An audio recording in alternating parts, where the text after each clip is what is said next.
साथियों, स्वागत है आप सभी का मेरे यूट्यूब चैनल पर। अभी तक अगर आपने इस चैनल को सब्सक्राइब नहीं किया है, तो इस चैनल को सब्सक्राइब करिए विथ बेल आइकन के साथ। तो जैसा कि हमने अपने पिछले वीडियोज़ में बहुत सारे पार्ट्स को कवर कर लिया है, होपफुली ये लेक्चर्स आपको अच्छे लग रहे होंगे।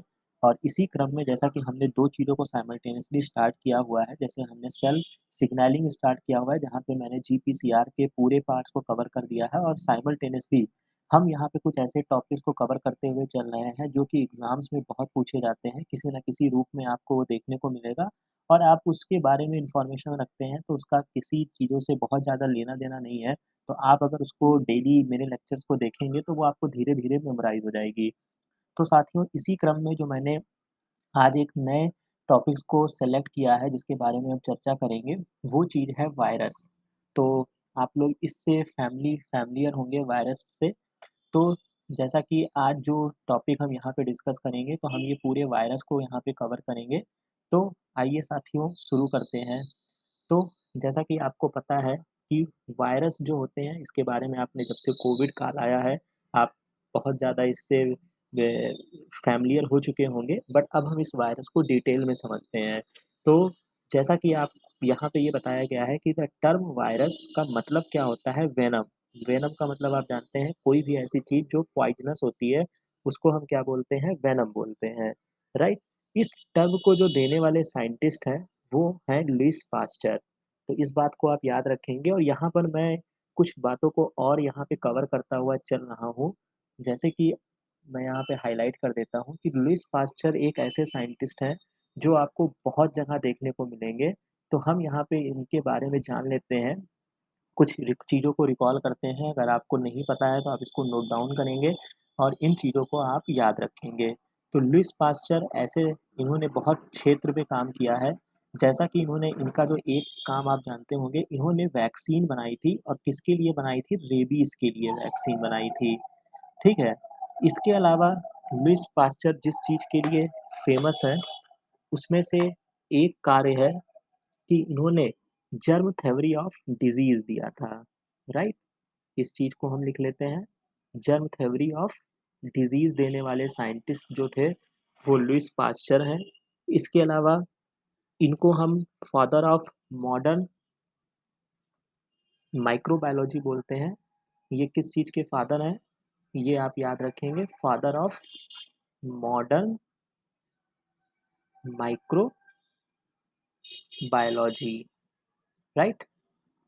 इसके अलावा अगर आप इनको और देखते हैं तो इन्होंने स्टेलाइज़ेशन में भी अपना योगदान दिया था। तो इनको फादर ऑफ स्टेलाइज़ेशन टेक्निक भी कहा जाता है। स्टेलाइज़ेशन टेक्निक भी इनको बोला जाता है, ठीक है? तो ये कुछ इम्पोर्टेंट चीज़ें हैं जहाँ पे लुईस पास्चर आपको देखने को मिलते हैं। इसके अलावा पाश्चराइज़ेशन मिल्क जो आप पढ़ते हैं, वहाँ पर भी इनका रोल है, पाश्चराइज़ेशन मिल्क। तो ये सारी जो स्टोरी है वो इनसे इर्द-गिर्द होकर जाती है और एग्ज़ाम में आपसे ऐसे क्वेश्चन्स पूछे जाते हैं, तो आप इन चीज़ों को याद रखेंगे और किसी न किसी फ़ॉर्म में ये आपको मिलेंगे, तो आप इनको याद रखेंगे। अब हम इससे अगले पार्ट पर चलते हैं और देखते हैं।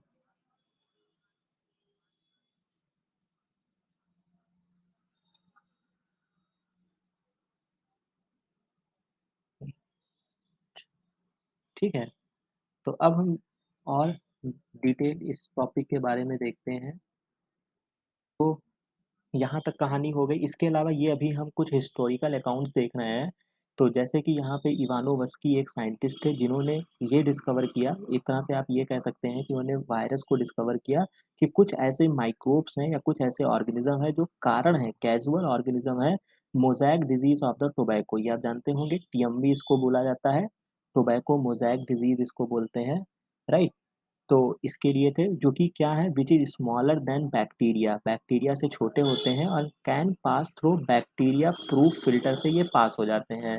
ये जो स्टोरी थी ये किसने बताई? ये इवानोवस्की ने बताई। इसके अलावा यहाँ पर जो इम्पोर्टेंट पॉइंट है, एक साइंटिस्ट है एमडब्ल्यू बेंजामिन। इन्होंने क्या बताया? इन्होंने इसको क्या किया, told that the extract of infected tobacco plant could cause infection in healthy plants. And called that the fluid is contagium vivum fluidum.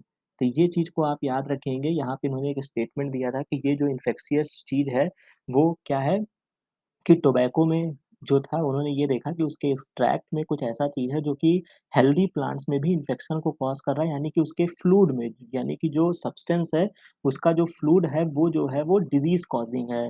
तो इसलिए इन्होंने इसको बोला कॉन्टेजियम वाइवम फ्लूइडियम। अब मैं यहाँ से आपको एक चीज़ और रिकॉल कर देना चाहता हूँ, जैसा कि आप फ़ैमिलियर होंगे, बट बायोलॉजी में कुछ ऐसे टर्म्स दिए गए हैं, ठीक है? एक तरह से आप कह सकते हैं स्टेटमेंट दिए गए हैं, जहाँ पे ये एक आता है कॉन्टेजियम आइवम फ्लूइडियम, और इसके अलावा आप बहुत ज़्यादा फ़ैमिलियर होंगे, सेल थ्योरी में एक बात कही गई थी, ओमनिस सेलुला सेलुला ई सेलुला, राइट? इसको आप याद रखिएगा। इस टर्म का मतलब होता है कि जो भी सेल्स होती है वो प्री एक्जिस्टिंग सेल्स से जो होती है वो बनती है। सेल्स अराइजेस, आप इसको ऐसे लिख सकते हैं, cell arises from pre existing cell से आती हैं, ठीक है? इस बात को यहाँ पे बताया गया था, और इस बात को बताने वाले जो साइंटिस्ट थे, यहाँ पे आपसे पूछा जाता है रुडोल्फ विर्चॉ। इन साइंटिस्ट का नाम जो था वो रुडोल्फ विर्चॉ था। तो आप ये जब सेल थ्योरी पढ़ते हैं तो वहाँ पर ये आपको डिटेल में मिल जाएगी। अब हम इसमें नेक्स्ट पार्ट की तरफ आगे बढ़ते हैं। इसके अलावा स्टैनले एक साइंटिस्ट थे, डब्ल्यू.एम. स्टैनले, जिन्होंने इस चीज़ को क्रिस्टलाइज़ किया और फाइनली बताया कि these crystals were mainly consisting of proteins के बने होते हैं। और यहाँ पर हम एक चीज़ और भी आपको बता देते हैं कि इनको जो है स्टैनले जो है, इनको यहाँ पे मैं लिखता हुआ चल रहा हूँ, स्टैनले जो है, इनको फादर ऑफ वायरोलॉजी कहा जाता है। फादर ऑफ वायरोलॉजी को बोलते हैं। तो यहाँ तक आपको बात समझ में आ गई होगी कि टर्म वायरस जो था वो पास्चर साहब ने दिया था। पास्चर का बहुत सारा कनेक्शन है जो मैंने आपको बता दिया। सबसे जो मोस्ट इम्पोर्टेंट आपको याद रखना है कि उन्होंने रेबीज़ के खिलाफ वैक्सीन बनाई थी। इवानोवस्की ने डिस्कवर किया। इसके अलावा बेंजरनिक ने कॉन्टेजियम वाइवम फ्लूइडियम टर्म का इस्तेमाल किया। इस बात को आप याद रखेंगे। इसके अलावा स्टैनले साहब जो थे, जिन्होंने इसको क्रिस्टलाइज़ किया फर्स्ट टाइम और बोला कि ये जो है वो प्रोटीन है। अब हम इसके अगले पार्ट की तरफ चलते हैं, कुछ और इन्फॉर्मेशन की तरफ। तो जैसा कि यहाँ पर आप देख सकते हैं, अब जैसे कि ये है कि वायरस एंड वायराइड्स, तो यहाँ पे आपको ये भी ध्यान रखना होगा, इनको क्या बोला जाता है, ये ऑब्लिगेट इंट्रासेलुलर पैरासाइट्स होते हैं। मतलब ऑब्लिगेट का मतलब होता है कि ये हमेशा कोई भी चीज़, आप इसमें क्लासिफिकेशन में किसी में पढ़ते हैं कि ऑब्लिगेट, तो ऑब्लिगेट का मतलब है कि ये हमेशा जो होते हैं वो इंट्रासेलुलर पैरासाइट होते हैं, सेल्स के अंदर ये रहते हैं। इसको डिस्कवर किया इवानोवस्की ने किया, जो आपने अभी देख लिया है। बेंजरनिक ने इसको कॉन्टेजियम वाइवम फ्लूइडियम बताया। टर्म किसने दिया? पास्चर ने दिया।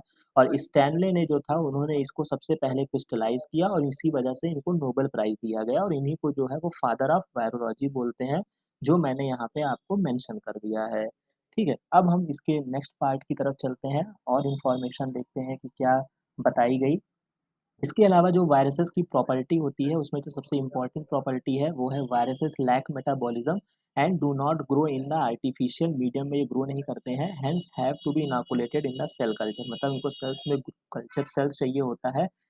और कुछ इम्पोर्टेंट बातें हैं, मैं यहीं पर ही इसको ज़िक्र कर देता हूँ, क्योंकि वायरस जो होते हैं वो ए सेलुलर ऑर्गेनिज़्म होते हैं। ए सेलुलर ऑर्गेनिज़्म होते हैं, मतलब इनमें सेल्स जो होती है, वो नहीं होती है। तो इस वजह से ये क्या हो जाएँगे? ये हो जाएँगे exception of cell theory. Exception of cell theory इनको बोला जाता है, क्योंकि सेल्स थ्योरी में ही बोला गया था कि हर ऑर्गेनिज्म जो है वो सेल्स जो होती है उसकी बेसिक यूनिट है, बट यहाँ पर सेल्स है नहीं, तो हम क्या बोलेंगे, वायरसेस जो होते हैं वो एक्सेप्शन ऑफ सेल थ्योरी होते हैं, राइट? अब इसके बाद जो हम और इम्पोर्टेंट बात है कि ये जो होते हैं ये कनेक्टिंग लिंक होते हैं, ये बहुत इंपॉर्टेंट चीज़ें हैं, आप याद रखेंगे। कनेक्टिंग लिंक होते हैं, किसके बीच की कनेक्टिंग लिंक होते हैं? Between living and non living के बीच में होते हैं। अभी मैं इसकी प्रॉपर्टीज़ के बारे में जब ज़िक्र करूँगा तो ये आपको दिख जाएगा। लिविंग एंड नॉन लिविंग के बीच में ये कनेक्टिंग लिंक होते हैं, जो कि यहाँ पर इन चीज़ों को यहाँ पे दर्शाया गया है। तो ये देख सकते हैं, दे आर नॉन सेलुलर का मतलब हम उनको एसेलुलर भी बोल सकते हैं। ये सब टर्म्स आप याद रखेंगे इम्पोर्टेंट में। ऑर्गेनिज़्म होते हैं जो कि inert crystalline structure outside the living cell, मतलब जब ये बाहर होते हैं तो वो क्या होते हैं? इनर्ट। इनर्ट का मतलब होता है इनएक्टिव कंडीशन में होते हैं, राइट? यहाँ तक आपको कोई कन्फ्यूज़न नहीं होनी चाहिए। अब हम आगे देखते हैं। तो एक सेकेंड।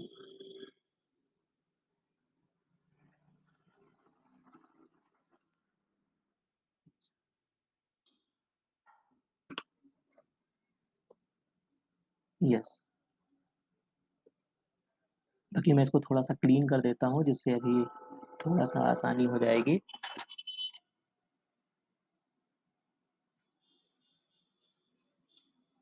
ये सारी इन्फॉर्मेशन को आप नोट डाउन करते रहिएगा, राइट? और आप इस चीज़ों को ऐसा चीज़ें ये ऐसी हैं, ये आपको धीरे-धीरे ही लर्न होगी।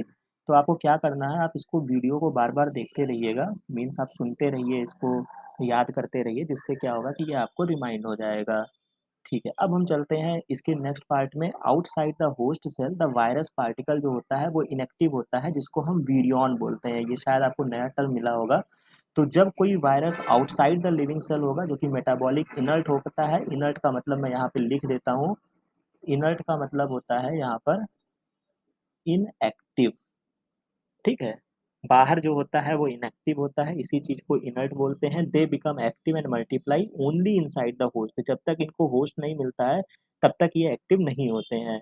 इसके अलावा कुछ ऑर्गेनेल्स जो आपके सेल्स के होते हैं, भाई जब इसमें सेल्स नहीं है, तो जो भी सेल मेम्ब्रेन के ऑर्गेनेल होंगे, वो क्या होंगे? इसमें एब्सेंट होंगे। अब जितने भी आपको सेल ऑर्गेनेल के नाम पे आपसे पूछा जाए, nucleus, endoplasmic reticulum, mitochondria, ribosome, chloroplast, कुछ भी आपको एग्जामिनर क्वेश्चन दे सकता है, बट आपको जो ऑप्शन टिक करना है, यहाँ पे कोई भी ऑर्गेनेल नहीं पाया जाता है। इसके अलावा क्या होता है, they have the characteristic mode of multiplication होता है। जब once a virus enter into the host cell, it take control of whole biochemical machinery of host cell and order to metabolic machinery to synthesise their own active own component. तो यानी कि क्या होता है कि ये जब आपकी बॉडी में इंटर करते हैं, बेसिकली होता क्या है कि ये जब आपकी बॉडी में इंटर करते हैं, तो चूंकि इनके पास तो कुछ है नहीं, तो ये आपके सिस्टम से ही जो आपकी जो डीएनए पॉलीमराइजिंग एक्टिविटी होगी या जो भी एंजाइम्स होंगे, उनका इस्तेमाल करके ये अपना मल्टीप्लिकेशन करते हैं, राइट? यहाँ तक आपको क्लियर हो गया होगा। इसके बाद जैसा कि अभी मैंने इसके पहले टर्म में आपको बताया कि यहाँ पर आप इसको देख सकते हैं। जैसा कि मैंने अभी आपको पहले बताया, they have characters of both living and non living, दोनों की कैरेक्टर लिंक होते हैं, कैरेक्टर्स होते हैं, इसीलिए इनको हम क्या बोलते हैं? कनेक्टिंग लिंक होते हैं। इसके अलावा दे कैन बी क्रिस्टलाइज़, इनको किया जा सकता है, and even in the crystalline form they retain their infectivity, मतलब ये तब भी जो होते हैं वो इन्फेक्शियस होते हैं। They are generally unaffected by anti microbial antibiotics. अब आप ये बात याद रखेंगे, ऐसे क्वेश्चंस एग्जाम्स में पूछे जाते हैं, ठीक है? क्या वायरस के ऊपर एंटीबायोटिक काम करेगा? बिल्कुल नहीं करेगा, क्योंकि एंटीबायोटिक्स जो होते हैं, वो आपको पता होगा, एंटीबायोटिक्स जो होते हैं, वो किसके लिए होते हैं?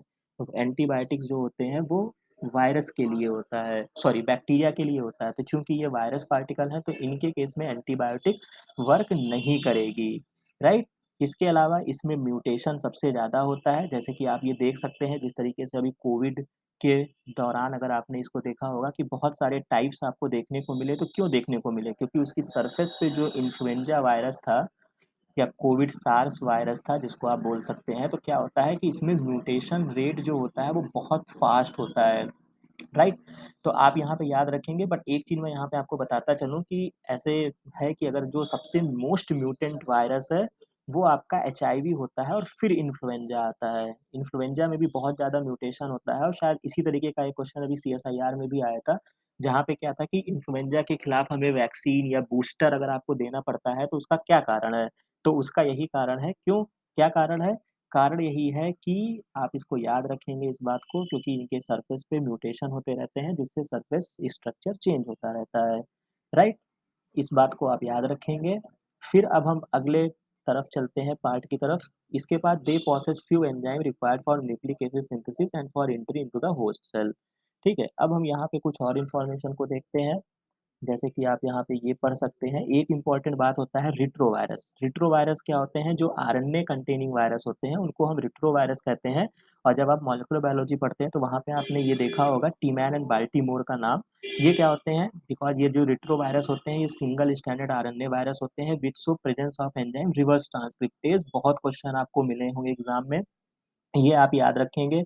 इसका दूसरा नाम जो होता है, वो क्या होता है? RNA dependent RNA dependent DNA polymerase, ऐसे क्वेश्चन आएगा तो आप करके आइएगा, छोड़ के मत आइएगा, ठीक है? जो कि सी डीएनए कॉम्प्लीमेंट्री डीएनए बनाते हैं फ्रॉम आरएनए टेम्पलेट, और इसका जो बढ़िया एग्जाम्पल है वो आपका एचआईवी है।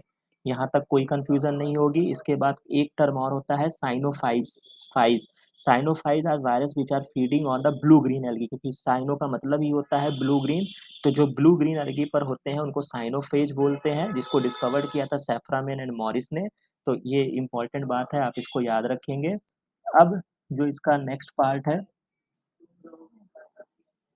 आप यहाँ पे इसको देख सकते हैं। एक सेकेंड।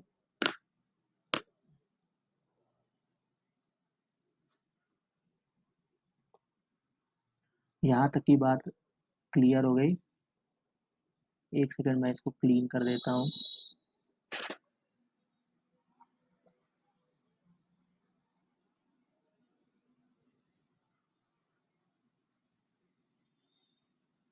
ठीक है, तो यहाँ तक हमने डिस्कस कर लिया है।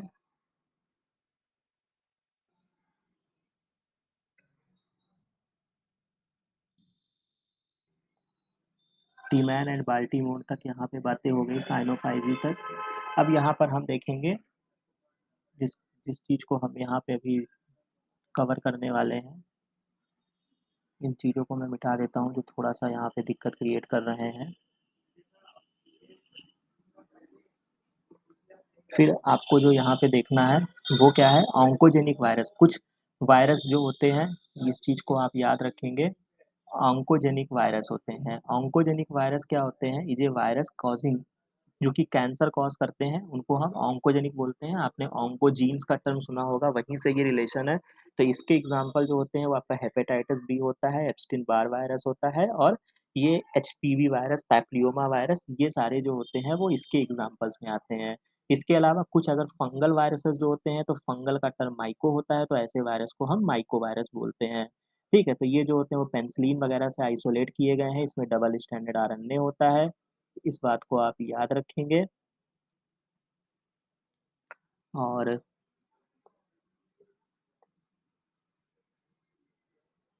इसके अलावा एक इम्पॉर्टेंट क्वेश्चन आपको और भी एग्जाम में मिलते हैं, viruses having an arthropod vector. अगर वायरसेस के लिए मतलब जो डिजीज कॉज करने वाले हैं, अगर उनमें जो वेक्टर है अगर वो आर्थ्रोपोड या इंसेक्ट फैमिली का वेक्टर होता है, तब उसको हम एर्बो वायरस बोलते हैं। ये केस आपको डेंगू के फीवर में आपको देखने को मिलता है, वहाँ पे जो उसका वेक्टर होता है वो एर्बो वायरस होता है।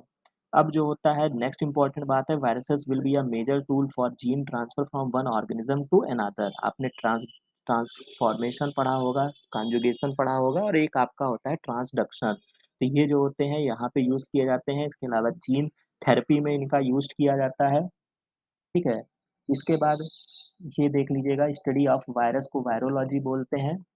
और जैसा कि मैंने बताया, ट्रांसडक्शन ये भी एग्जाम में पूछा जाता है कि जब is the transfer of gene from one bacterium to other via bacteriophage से जब हम ट्रांसफर करते हैं तब उसको ट्रांसडक्शन बोलते हैं। और इस प्रोसेस को जो डिस्कवर किया था वो जिंडर एंड लीडरबर्ग ने किया था। अब हम यहाँ पे कुछ वायरसेस के फीचर्स को देखेंगे। वायरस जो होते हैं ये इन्फेक्टिव न्यूक्लियोप्रोटीन पार्टिकल होते हैं, मतलब इसमें न्यूक्लिक एसिड होगा और प्रोटीन होगा। इस बात को आप हमेशा याद रखेंगे। और एक चीज मैं और आपको बता दूं कि वायरसेस में या तो न्यूक्लिक एसिड में या तो डीएनए होगा या तो आरएनए होगा, दोनों कभी नहीं होते हैं। ये बात आप याद रखेंगे, ओनली जो होगा या तो डीएनए होगा और या तो आरएनए होगा। ठीक है, अब हम इसके नेक्स्ट पार्ट की तरफ आगे बढ़ते हैं। तो यहाँ पर आप देख सकते हैं जनरल स्ट्रक्चर ऑफ वायरसेस क्या होते हैं। वायरसेस के बारे में मैंने आपको बता दिया, इनके सरफेस पे इन्वेलप, कैप्सिड और न्यूक्लाइड, ये तीन चीज़ें बहुत इंपॉर्टेंट है, इसको आप याद रखेंगे। इन्वेलप जो होता है स्मॉलर सब यूनिट होती है जिसको पैप्लोमर्स भी बोला जाता है, या कैप्सो, हाँ पैप्लोमर्स इसको बोलते हैं। ये एचआईवी जो होता है वो आपका इन्वेलप वायरस होता है। इसके अलावा कैप्सिड जो प्रोटीन पार्ट होता है उसको हम कैप्सिड बोलते हैं, ये आप हमेशा याद रखेंगे। हेलिकली अरेंज्ड होता है, इसकी जो सब यूनिट होती है उसको हम कैप्सोमियर बोलते हैं। बस आप अभी यहाँ पे इतनी बातें याद रखेंगे। और न्यूक्लाइड पार्ट में क्या होगा, या तो डीएनए होगा और या तो आरएनए होगा, राइट। इसके अलावा शेप के अकॉर्डिंग भी वायरसेस के शेप में जैसे रॉड लाइक होते हैं, कुछ डायमंड शेप होते हैं जो आपका एडिनो वायरस है। तो इस तरीके का कुछ क्लासिफिकेशन है जो आप नोट डाउन कर लीजिएगा। इसके बाद आपको ये भी ध्यान रखना है कि जो स्मॉलेस्ट कभी-कभी ऐसे भी क्वेश्चन पूछे जाते हैं स्मॉलेस्ट एंड लार्जेस्ट वायरस। तो स्मॉलेस्ट वायरस जो होता है वो आपका फुट एंड माउथ वायरस होता है of the cattle and the largest जो होता है वो पॉक्स वायरस होता है। इसके अलावा जेनेटिक मटेरियल के आधार पे इनको कैसे क्लासिफाई किया गया है, इस चीज़ को भी हम देख लेते हैं। या तो डीऑक्सी वायरस होते हैं, यानी अगर उसमें डीएनए कंटेंट होगा तो उनको डीऑक्सी बोलेंगे। अब डीएनए होने की 2 संभावना है, या तो वो डबल स्टैंडर्ड डीएनए रखते होंगे या तो सिंगल स्टैंडर्ड रखते होंगे। सिंगल स्टैंडर्ड का जो एग्ज़ाम्पल होता है वो 5 × 174 पॉलीफ़ेज़, ये आपको हमेशा याद रखना है, मोस्ट इम्पोर्टेंट है। तो यहाँ तक हम आपको अभी तक हम इस वीडियो की चर्चा करते हैं, बाकी मिलते हैं हम इसके नेक्स्ट वीडियो पार्ट में हम इसके कुछ और पार्ट्स को डिस्कस करेंगे।